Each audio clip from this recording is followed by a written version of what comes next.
مفلسی حس لطافت کو مٹا دیتی ہے، بشر کو بشر کی اوقات بھلا دیتی ہے۔ آؤ اس ماں کی زبانی بھی کوئی بات سنے، روز بچوں کو جو بھوکا ہی سلا دیتی ہے۔ اپنی عزت کے بھروسے تھی جو مضبوط کھڑی، آخر ایک روز وہ سر اپنا جھکا دیتی ہے۔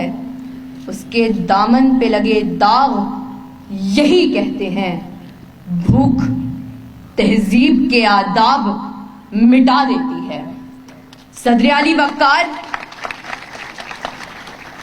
سردیوں کی ٹھٹھرتی ہوئی رات، منہ لپیٹے ایک مجبور ماں اپنے نومولود بچے کو ایدھی سینٹر کے باہر پڑے جھولے میں ڈال جاتی ہے۔ اس سے پوچھا گیا، کیا تجھے تیری مامتا ستائے گی نہیں؟ اس بچے کی سسکیاں تجھے رلائیں گی نہیں؟ اس کی چیخیں تیرے کانوں سے ٹکرائیں گی نہیں؟ تو کپ کپاتے ہوئے ہونٹوں سے جب مجبور ماں یہ جواب دیتی ہے کہ میں اپنے پیٹ کی بھوک تو برداشت کر سکتی ہوں، مگر اس بچے کا بھوک سے بلکنا مجھ سے دیکھا نہ گیا، تو اس پر یہ کہنا بجا بنتا ہے کہ خاک میں ماں کی محبت کو ملا دیتی ہے، بھوک تہذیب کے آداب مٹا دیتی ہے۔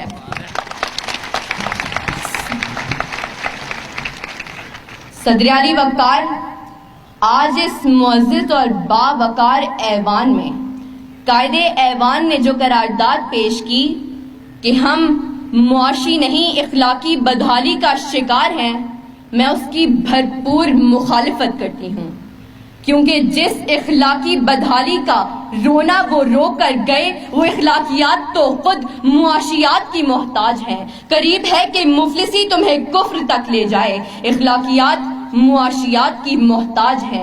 آئیے دلائل سے بات کرتے ہیں۔ روٹی کے چند ٹکڑوں اور قابل گزارا دودھ کی قلت سے تھرپارکر میں دم توڑنے والے مجبور بچوں کا اصل مسئلہ اخلاقیات نہیں معاشیات ہے۔ اسی شہر لاہور میں غربت سے تنگ آ کر بشرا نامی خاتون اپنے 2 معصوم بچوں کے ساتھ چلتی ہوئی ٹرین سے ٹکرا جائے تو اس کا اصل مسئلہ اخلاقیات نہیں معاشیات ہے۔ زرد چہرہ، آنکھیں اندر کو دھسی ہوئی اور بڑھاپے کی وجہ سے پورے جسم پر جھریاں لیے، نشتر اسپتال ملتان کے باہر فقط 2 کلو آٹے کے عوض خون بیچنے والے بوڑھے کا اصل مسئلہ اخلاقیات نہیں معاشیات ہے۔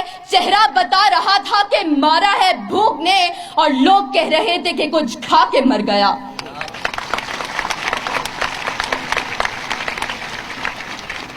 صدر علی وقار تنگ دستی، بھوک اور ابتر معاشی حالات اعلیٰ اخلاقیات کی ضد ہیں۔ پہلے آپ تو تب ہوتا ہے کہ جب پیٹ کی بھوک اور غم روزگار نہ ہو۔ 2 + 2 4 روٹیوں کی بجائے 2 + 2 4 تو تب ہوتے ہیں کہ جب پیٹ کی بھوک اور غم روزگار نہ ہو۔ بیٹی کا 4 دیواری میں رہنا، خاندان کی عزت پر کٹ مرنا، یہ سب تو تب ہوتا ہے کہ جب پیٹ کی بھوک اور غم روزگار نہ ہو۔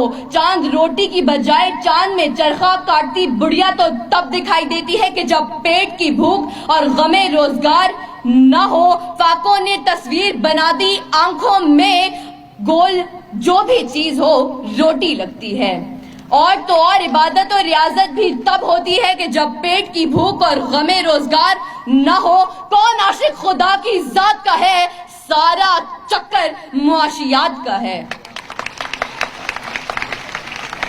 صدر علی وقار آئیے زمینی حقائق کا جائزہ لیجئے۔ آج کشمیر میں مسلمانوں کو اپنے گھروں میں بند ہوئے 115 دن گزر گئے۔ ہم نے اخلاقیات کا مظاہرہ کرتے ہوئے اقوام متحدہ میں قراردادیں پیش کی تو اسلامی ممالک نے پاکستان کی حمایت کے بجائے ہندوستان کی حمایت کی۔ تو کیا اس کی اصل وجہ یہ ہے کہ ہم اخلاقی پستی کا شکار ہیں؟ نہیں صدر علی وقار، ہرگز نہیں، بلکہ اصل وجہ تو یہ ہے کہ ہم معاشی طور پر کمزور ہیں۔ اس کمزوری کا علاج بھارت کی عالمی معیشت ہے۔ ہمیں یہ بات تسلیم کرنی ہوگی کہ ہم اخلاقی نہیں بلکہ معاشی بدحالی کا شکار ہیں، کیونکہ یہ اخلاقیات تو خود معاشیات کی محتاج ہیں۔